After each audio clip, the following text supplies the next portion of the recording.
के यहाँ यज्ञ चल रहा है, आपके ससुर जी के यहाँ यज्ञ चल रहा है। बोले आज सती मैया देख रही हैं, सती बिलोकत व्याम विमाना, व्याध चले सुंदर विधि नाना, नाना प्रकार के वहां। और आपने देखना आज सती बड़े प्यार से बोल रही हैं, बोले हे स्वामी आपके ससुर जी के यहाँ यज्ञ है, मेरी इच्छा है। खुद के पिता नहीं बोल रही, आपके ससुर।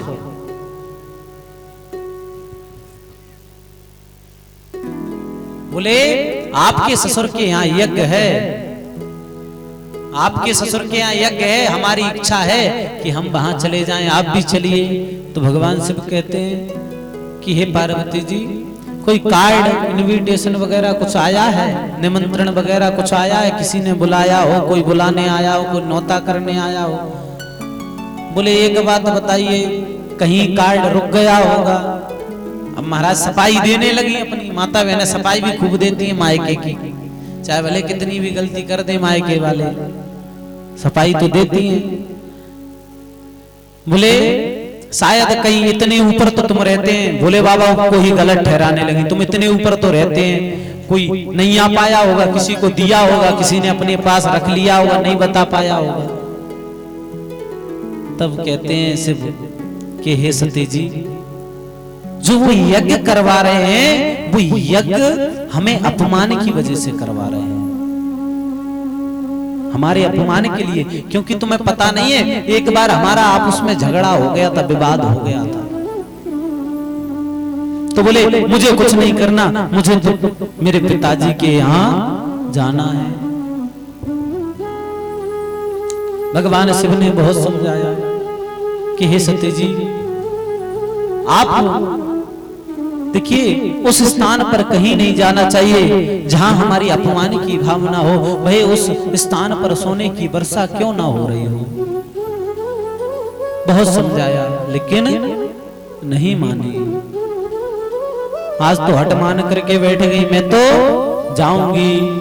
उन्होंने कहा कि मैं तो अपमान झेल सकता हूं, मैं तो अपमान झेल के आ गया, लेकिन मुझे पता है तुम वहां पर जाकर के अपमान झेल नहीं पाओगी, सहन नहीं कर पाओगी। बहुत समझाया लेकिन नहीं मानी। जब भगवान शिव समझ गए, बोले नैनन नहीं हर्षे नहीं, बोले नैनन नाहि समय, तुलसी तहां न जाइए, चाहे कंचन बरसे मेघ। बोले जहां पर अपने को देख करके किसी के मन में प्रसन्नता ना हो, वहां उस स्थान पर नहीं जाना चाहिए, चाहे उस पर सोने की वर्षा क्यों ना हो रही। बहुत समझाया, बोले नहीं मैं तो अपने पिता के घर जाऊंगी। कहते हैं कि स्त्री हट, बाल हट, संत हट, इनसे तो भगवान को भी हारना पड़ा है, भगवान को भी झुकना पड़ा है। उनने सोची कि भैया अगर आजकल आप ही समझ लो, अगर आपके पतिदेव कहीं जाने से आपको मना कर दे तो 4 दिन तुम पति से ढंग से बोलती हो? सही बताना, तुम्हें पड़ोसी की कसम है, आत्मा से बताना। अपने पति से ढंग से बात करती हो? 4 दिन तक ढंग से बात नहीं करोगी, ये गारंटी है। मुझे वहां नहीं जाने दिया, ये बात वो बात। जैसे ही वो भोजन करने बैठेगा तभी तुम पूरे संसार की टेंशनें लेकर के उसके सिर पर पटक दोगे। बोले जो तुम्हारी पूरी बातें उसी समय निकलेंगी, वो ऐसी कह रही थी, उसने ऐसा बोला, ये सब कब करोगी? जब पता है कि भोजन करने, तो वो बेचारा उठ करके भाग जाए। ये माता बहनों की अच्छी व्यवस्था रहती है। तो भगवान शिव ने सोचा कि झगड़ा से अच्छा एक काम करें, ये मानेंगी तो है नहीं, एक काम करें ने जाने दें। तो आज इनके लिए बोले कुछ गणों को ले जाकर के साथ में चल पड़ी हैं।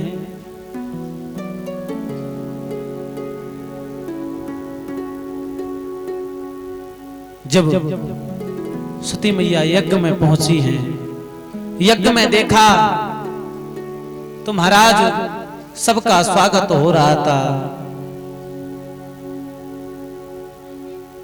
सभी का स्वागत हो रहा था। सिर्फ सती जी से सिर्फ उनकी मां आकर के लिपट गई।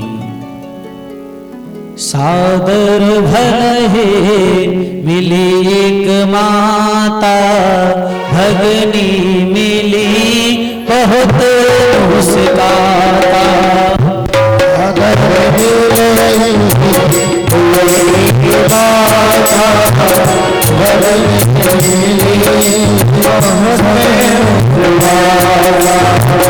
श्री राम जय राम जय जय राम, श्री राम जय राम जय जय राम। बोले सादर भले मिली एक माता, भगनी मिली बहुत मुस्काता, अधिक मुस्काता। बोले सिर्फ माँ ने तो गले से लगा लिया, लेकिन जो उसकी बहनें थी वो अधिक मुस्का रही। देखिए अपमान अपमान में फर्क होता है। अगर आप कोई से राम राम करो, अच्छा आप देखना, आपने देखा होगा कोई शादी में जाओ और तुम थोड़े से कपड़े ऐसे पहने हो, तो पता है थोड़े से कपड़े नॉर्मल पहने हो तो व्यक्ति जानबूझकर कोई अच्छे पहने हो तो दो चार लोग इकट्ठे हो जाएंगे, वाह यार तू कितना सुंदर लग रहा है। जो मतलब वैसे ही कपड़े फीके पहने हो उसका अपमान करेंगे, वाह यार तू कितना सुंदर लग रहा है, वाह बड़ा सुंदर लग रहा है, बड़ी अच्छी ड्रेस है, कहां से खरीदी। उसके अपमान की भावना से उसका प्रयास करेंगे। सभी ऐसे ही इनकी बहनें इकट्ठी हो गई और कहती हैं, अरे सती हमने सुना कि पिताजी ने तुम्हें निमंत्रण नहीं दिया। हाँ अच्छा तुम आ गई हो, हंसने लगी। अच्छा तुम आ गई हो, अच्छा हंसने लगी बार बार। लेकिन ठीक है तुम आ गई, लेकिन हम होती तो आती नहीं। ठीक है पिता के घर आ जाना चाहिए, लेकिन हम होती हम नहीं आती। बार बार ताना मार ही रही है, बड़ा कष्ट हुआ। ठीक है वो कष्ट तो झेल लिया। अब बोले उन्होंने सोचा कि यज्ञ के दर्शन करके मैं अब चली जाऊं, यहाँ पर शायद ऐसा कुछ मेरे लिए कोई प्रेम नहीं है। माँ मिल गई बहुत है। देखिए माँ कैसी भी हो, माँ कैसी भी हो, माँ माँ होती है, जीवन में याद रखना। माँ कितनी भी, देखिए शास्त्र कहता है माता कभी कुमाता नहीं होती। माँ जो है कभी कुमाता नहीं हो सकती। पूत कपुत्र हो सकता है पर माँ कभी भी कुमाता नहीं हो सकती। जीवन में याद रखना, माँ कैसी भी हो लेकिन माँ का वात्सल्य जीवन भर याद रखना आपके अंदर निरंतर वास करता है।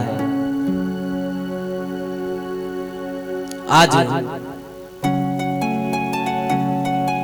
बड़े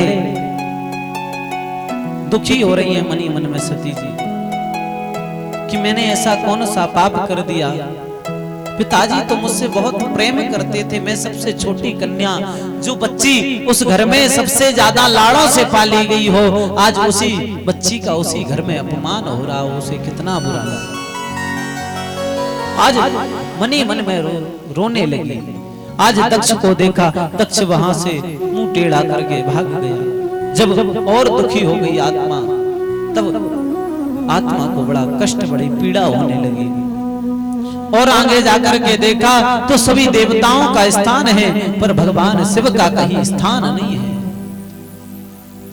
जैसे ही शिव का स्थान नहीं देखा, अब तो क्रोध में आ गई सती जी। कहती हैं हे दक्ष,